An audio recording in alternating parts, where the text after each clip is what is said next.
Praise the Lord. ஆண்டவராக இயேசு கிறிஸ்துவின் நாமத்தினாலே உங்கள் யாவரையும் பார்ப்பதில் மகிழ்ச்சி அடைகிறேன்.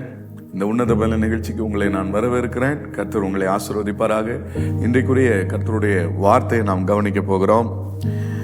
நீதிமொழிகளின் புஸ்தகம் 23வது அதிகாரம் 7வது வசனத்தை நான் வாசிக்கிறேன். நீங்கள் கவனியுங்கள். அவன் இருதயத்தின் நினைவுகள் எப்படியோ அப்படியே அவன் இருக்கிறான் என்று ஆண்டவருடைய வசனம் சொல்கிறது. ஒரு மனிதனுடைய இருதயத்தின் நினைவுகள், எண்ணங்கள் எப்படி இருக்கிறதோ, அவனுடைய யோசனைகள் எப்படி இருக்கிறதோ, அதை வைத்தே அவனுடைய வாழ்க்கை ஆசீர்வாதமாகவோ அல்லது சாபமாகவோ குறைவாகவோ நிறைவாகவோ மாறுகிறது. என் அன்புக்குரிய தேவனுடைய பிள்ளைகளே, நம்முடைய நினைவுகள் மிகவும் முக்கியமானது. நம்முடைய யோசனைகள் மிகவும் முக்கியமான ஒரு காரியங்கள்.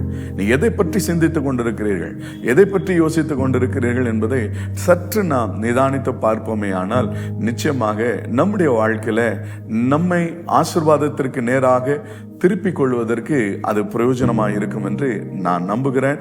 கர்த்தர் உங்களை ஆசீர்வதிப்பாராக. இந்த வசனத்தின்படி நாம் பார்க்கிறோம், அவனுடைய இருதயத்தின் நினைவு எப்படி இருக்கிறதோ அவன் அப்படியே இருக்கிறான் என்று சொல்லி.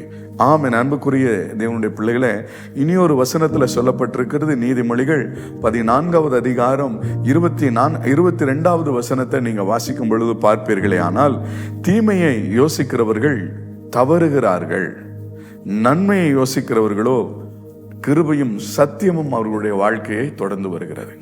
என் அன்புக்குரிய தேவனுடைய பிள்ளைகளே, நீங்க தவறான காரியத்தை குறித்து நீங்க சிந்தித்துக் கொண்டிருக்கும் பொழுது, யோசித்துக் கொண்டிருக்கும் பொழுது உங்களுடைய வாழ்க்கை அது தவறான பாதைக்காகவே உங்களை வழிநடத்தப்படுகிறது. நன்மையான காரியங்களை யோசிக்கும் பொழுதும் சிந்திக்கும் பொழுதும் செயல்படும் பொழுதும் அது உங்களுடைய வாழ்க்கையில நன்மைக்கு எதுவாகவே, ஆசீர்வாதத்திற்கு எதுவாகவே மாறிவிடுகிறது. என் அன்பு பிள்ளைகளே, நீங்கள் இந்த நாளில் தீர்மானம் பண்ண வேண்டும். நீங்கள் எதை பற்றி யோசித்துக் கொண்டிருக்கிறீங்க, உங்களுடைய நினைவுகள் எல்லாம் எதை வைத்திருக்கிறது என்பதை குறித்து நீங்க யோசிங்க. கர்த்தர் நிச்சயமாக உங்களை ஆசீர்வதிக்க, அவர் நிறைவாய் ஆசீர்வதிக்க ஆண்டவர் நல்லவராய் இருக்கிறார். உங்களுக்காக நான் ஜெபிக்கிறேன். தேவையற்ற எல்லா யோசனைகளையும் விட்டுவிட்டு, தவறான யோசனைகளை எல்லாம், நினைவுகளை எல்லாம் விட்டுவிட்டு, கர்த்தருக்கேற்ற சிந்தை, நினைவுகள் உங்களுக்குள்ள உண்டாயிருக்க வேண்டும் என்று சொல்லி உங்களுக்காக நான் ஜெபிக்கிறேன். நிச்சயமாக உங்களுடைய வாழ்க்கையில அது நன்மைக்கான, ஆசீர்வாதத்திற்கு ஏதுவான நினைவுகளாய் மாறட்டும். பரிசுத்தம் உள்ள நல்ல ஆண்டவரே, இயேசுவின் நாமத்தினாலே இப்பொழுதும் கூட இந்த அன்பு பிள்ளைகள் ஒவ்வொருவருக்காக நான் ஜெபிக்கிறேன். அவன் இருதயத்தின் நினைவுகள் எப்படி இருக்கிறதோ அவன் அப்படியே இருக்கிறான் என்று ஆண்டவருடைய வசனம் சொல்லுகிறது போல, ஆம் ஆண்டவரே, என் அன்பு சகோதர சகோதரிகளுடைய இருதயத்தின் நினைவுகள் நன்மைக்கேதுவான நினைவுகளாய் இருக்கட்டும். தவறான யோசனைகளும் தவறான நினைவுகளும் அவர்களை விட்டு விலகட்டும்.